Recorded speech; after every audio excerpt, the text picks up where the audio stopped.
Merhaba arkadaşlar, kanalıma hoş geldiniz. Bugünkü modelimizi şöyle güzel bir bebe yünüm var. Lady yarn. Şöyle göstereyim. 100 gram 220 metre uzunluğu olan bir ip. Bununla harika bir model başlayacağız. İnşallah siz de beğenir, benimle yaparsınız. Kullanacağım şiş 3,5 numara. Modelimiz oldukça güzel ve kolay bir model. İstediğiniz örgüde kullanabilirsiniz bu modeli. Modelimizin yapım aşamalarına geçmeden önce kanalıma abone değilseniz ücretsiz bir şekilde abone olup videolarımı da beğeniyorsanız beğeni yapmayı, yorum yapmayı, beni desteklemeyi unutmayın arkadaşlar. Şimdiden hepinize teşekkürler. Dilerseniz yapım aşamalarına geçelim. Modelimize ilmeklerimizi alarak başlayalım. Şu şekilde birinci ilmeğimi aldım. Bu model için 2 ve 2'nin katları. Yani ilmek sayımız çift sayıda olması gerekiyor. Şöyle ilmeklerimizi alalım.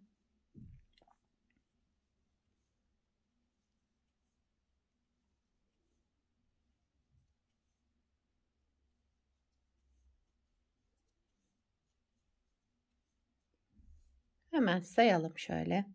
2, 4, 6, 8, 10, 12, 14, 16, 17, 18 ilmekle ben modelimi kurmaya başlayacağım.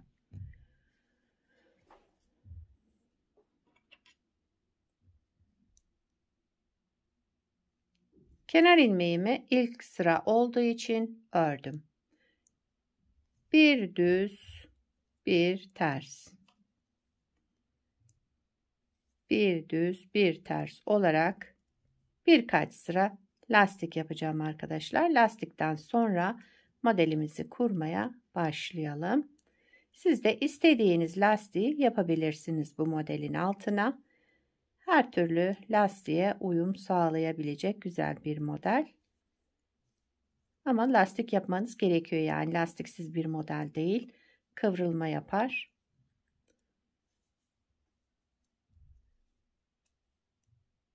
Kenar ilmeğimi de ördüm.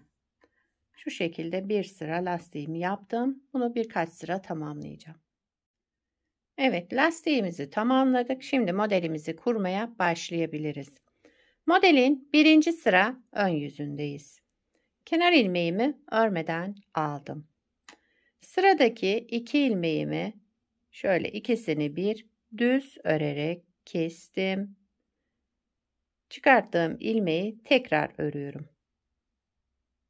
Şöyle bir görüntümüz oldu. Bir kez doladım.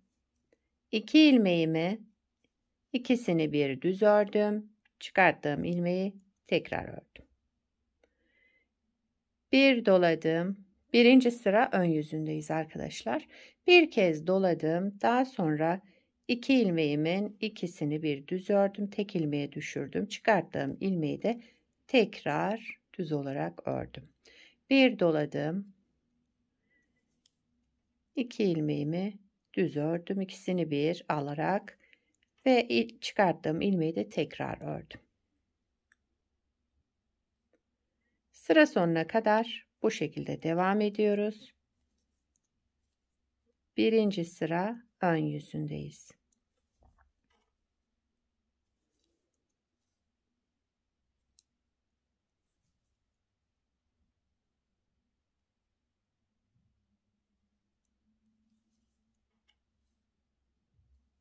Bir doladım.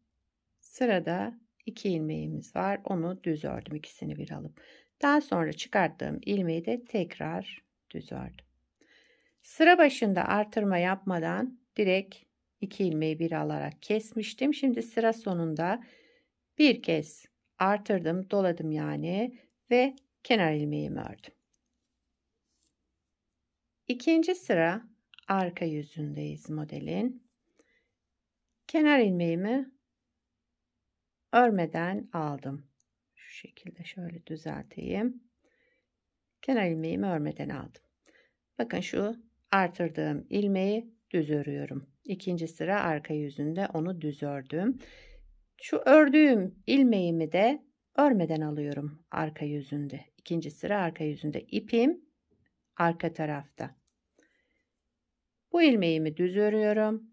Diğer ilmeğimi örmeden alıyorum. İpim arka tarafta kalacak şekilde. Bir düz, bir ilmek almadan, örmeden alalım. Bir düz, bir ilmek örmeden alalım. İpimiz arka tarafta. Bir düz, bir ilmek örmeden alalım. İpimiz arka tarafta. İkinci sıra arka yüzünde sıra sonuna kadar bu şekilde geldik. Son ilmeğimi de yine bakın örmeden aldım. Kenar ilmeğimi ördüm.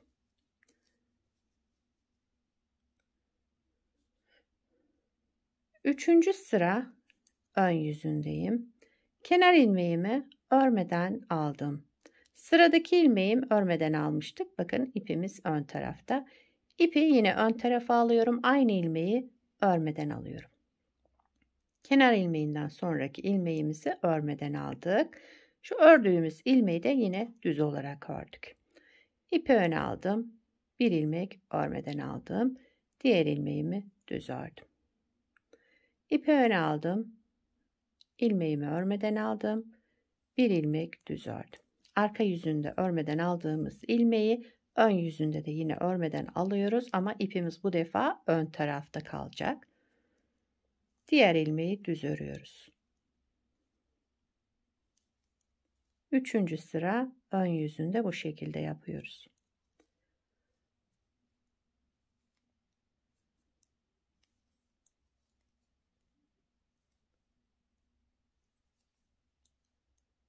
Kenar ilmeğimi de ördüm. Şöyle bir görüntümüz oldu. Dördüncü sıra arka yüzünde kenar ilmeğimi örmeden aldım. Bütün ilmeklerimi ters olarak örüyorum.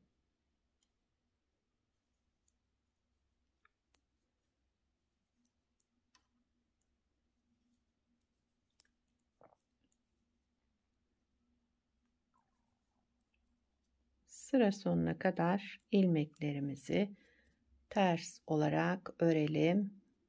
Dördüncü sıra arka yüzündeyiz.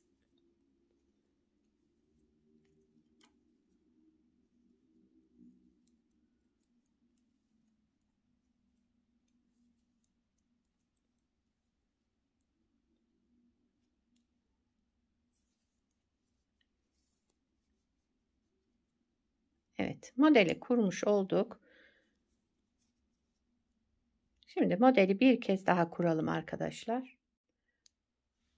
Modeli ikinci kez kuracağız. Kenar ilmeğimi örmeden aldım. Şimdi birinci model kurulumunda direkt 2 ilmeği keserek başlamıştık. Bunda önce bir dolama yapıyorum. Şöyle bir artırma yapıyorum. Daha sonra 2 ilmeği keserek başlıyoruz örmeye. Kenar ilmeğinden sonra bir artırma yaptım. Daha sonra 2 ilmeği düz örerek kestim. Kestiğim ilmeği de tekrar bir kez daha ördüm. Bir doladım. 2 ilmeğimi düz örerek kestim. Çıkardığım ilmeği de bir kez daha ördüm. Düz olarak. Bir doladım. 2 ilmeği düz ördüm, kestim. Çıkardığım ilmeği bir kez daha ördüm. Bir doladım. 2 ilmeği düz örerek kestim. Şişime taktım, çıkardığım ilmeği bir kez daha ördüm. Modelin birinci sıra ön yüzündeyiz. Yalnız ikinci kez model kurulumunda önce artırma yapıyoruz. Daha sonra kesme işlemiyle devam ediyoruz. Birinci model kurulumunda da direkt kesme işlemiyle başlamıştık. Bunu bu şekilde yapmamızın amacı arkadaşlar modelimizde verev gitmesin, kayma olmasın diye. Birinde sıra başında artırıyoruz. Birinde sıra sonunda. Evet. Sıra sonuna geldim. Sıra başında burada artırma yaptığım için sıra sonunda artırma yapmadan direkt kenar ilmeğimi ördüm. Şu şekilde. İkinci sıra arka yüzüne geçtik modelin. Kenar ilmeğimi örmeden aldım. Sıradaki ilmeğimiz, bakın şu kesme işlemi yaptığımız ilmek. Onu örmeden alıyorum. İpim arka tarafta kalacak şekilde örmeden aldım. Şu artırma yaptığım ilmeği düz örüyorum. Bir ilmek örmeden alıyoruz. İpim arka tarafta. Bir ilmek düz örelim.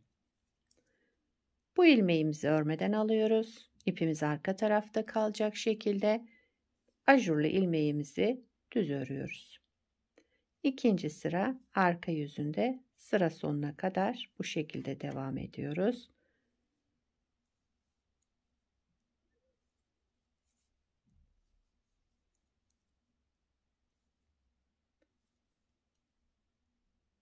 Kenar ilmeğimi de ördüm. Üçüncü sıra ön yüzüne geçtik. Bakın modelimiz yavaş yavaş belirmeye başladı. Harika bir model. Üçüncü sıra ön yüzünde kenar ilmeğimi örmeden aldım. Sıradaki ilmeğin, bakın şu arka yüzünde ördüğümüz ilmeği yine düz olarak örüyoruz. Düz ördüm.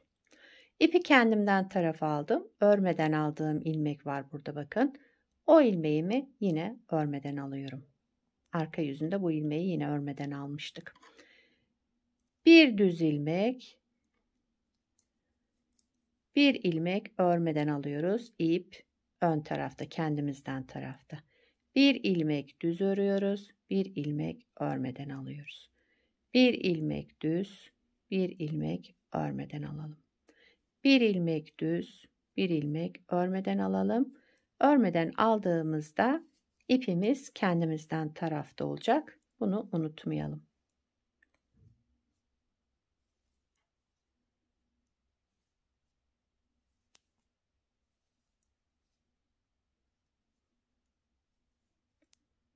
Kenar ilmeğimi de ördüm. Üçüncü sıra ön yüzünde bu işlemleri yaptık. Dördüncü sıra arka yüzündeyiz modelin. Kenar ilmeğimi örmeden aldım.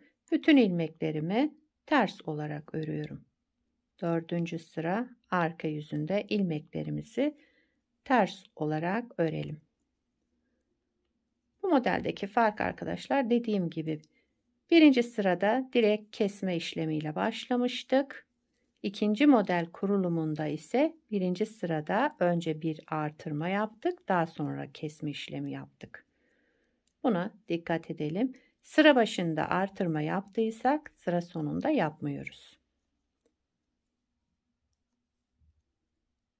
Kenar ilmeğimi de ördüm. Modeli ikinci kez kurmuş olduk. Bakın modelimiz böyle ilerleyecek arkadaşlar. Bence harika bir model. Bu lastiğe de yakıştı. Bir de farklı lastikte de denedim. Onu da size göstereceğim. Şimdi üçüncü kez model kurulumu, şu birinci kurulumu yine göstereyim size. Bunda ne yapıyorduk? Kenar ilmeğimizi örmeden alıyorduk. Artırma yapmadan direkt şöyle ikisini bir kestim. Daha sonra çıkarttığım ilmeği tekrar düz olarak ördüm. Daha sonra artırma yaptım burada. 2 ilmeği düz olarak kestim. Tekrar ördüm çıkardığım ilmeği. Daha sonra bir artırma yaptım. Şu birinci kurulumda yaptığımızın tekrarını yapıyoruz. Üçüncü model kurulumunda. Buna dikkat edelim. Modelimiz böyle arkadaşlar. Bakın bunu da daha önce yapmıştım. Böyle hazırladım size göstermek için. Bunu da beraber yaptık şöyle. Bunu bir ters bir düz lastikle başladım. Beraber yaptığımızı. Bunu da tekstil tipi lastik kullandım. Kanalımda var bunun da anlatımı. İsterseniz aşağıya linkini bırakabilirim. Evet arkadaşlar, modelimiz böyle. Şunu hemen kenara alıyorum. Bunu da daha yakından göstereyim size. Evet, modelimiz böyle ilerlemiş hali de bu şekilde. Şöyle göstereyim. Bakın harika bir görüntüsü var.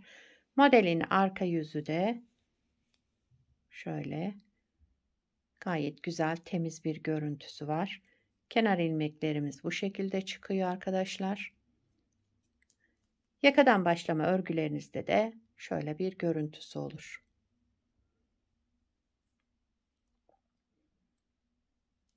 İki lastiğe de yakıştı. Sizce hangisine yakıştı arkadaşlar? Evet. Bu modelden yelek yapabilirsiniz, hırka yapabilirsiniz. Yetişkin örgülerinde, çocuk örgülerinde hepsinde kullanabileceğiniz harika, ideal bir model.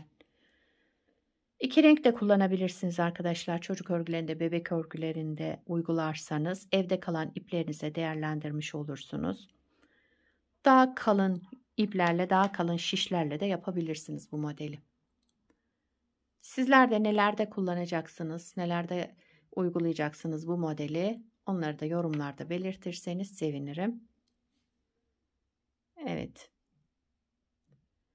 Beni buraya kadar izlediyseniz, videomu da beğendiyseniz beğeni yapmayı, yorum yapmayı, beni desteklemeyi unutmayın. Şimdiden hepinize teşekkürler. Yapacak olanlara kolay gelsin. Bir sonraki videoda görüşmek üzere. Hoşça kalın.